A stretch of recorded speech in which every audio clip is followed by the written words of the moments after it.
So that'll be severed. For more on this, I'm now joined by Peter Mathews, Professor of Political Science at Cyprus College. Peter, good to see you. As we've just heard there, good to be here. President Trump has agreed to keep around 400 US troops in Syria, of course, after the withdrawal. Is this a reversal of his previous position? It is a modification because he wanted to withdraw all the troops initially, and then it was 200. Now it's going to leave 400 troops because it's a very unstable situation. They're concerned about ISIS reforming and regrouping and coming back and doing a counterattack. That has to be stabilized. So that's one reason he's leaving about 400 troops. And that's part of an international peacekeeping force as well, a security force, international one. It's been an that's a good way to go. It's been an interesting week, Peter, in the White House. We've seen House Democrats challenging President Donald Trump's national emergency declaration, setting up now a very dramatic vote in Congress. Was this expected at all? Absolutely, they would challenge him, and I can see why they're doing it, because it could be unconstitutional. First of all, the president went ahead and declared this emergency with the ostensible purpose of getting funds which were denied him by Congress. Congress denied him the full $5.7 billion to build his wall, and that's their prerogative. They're the ones that control the purse. That's what the Constitution says. The Congress shall budget money. But the president said, look, you're not giving me my full amount. You don't give me $1.35 billion or so. That's not enough. I'm going to declare emergency and get the money anyway, and I'll just take it from other parts of the government, such as the Defense Department and a few other agencies, and come up with $8 billion. So he's going against the constitutional principle that the Congress is the lawmaking body with the power of the budget, and he's supposed to implement the budget, and he can veto the bill if he wants and get it overridden. But the point is, he didn't do it that way. He just decided to grab the power through a declaration of emergency, national emergency, which, by the way, there's no problem with this. The emergency is not really an emergency by the view of many members in Congress. It's a phony emergency that was gummed up because there's no invasion occurring. In fact, the number of undocumented people coming across the border is far lower now than it was a few years ago. And there's no army of undocumented illegal immigrants coming to take over the United States.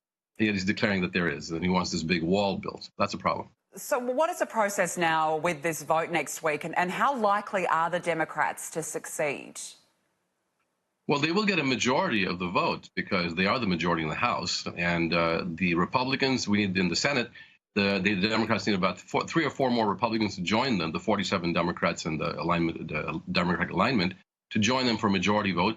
If each House passes by a majority vote, the resolution that says the president emergency is stopped immediately, then he can veto the resolution, in which case it has to be a 2/3 vote of each House to override the veto. And that's much harder because it'll take 290 House members to override the president's veto and 67 Senate members to override his veto. That's very difficult. But you never know if it's possible it could happen because this is a constitutional crisis, and many Republicans see that it's also a crisis. One to watch next week for sure. Peter, on another matter, Special Counsel Robert Mueller could release his report into possible US and Russian collusion in a matter of days. Would the White House be getting concerned?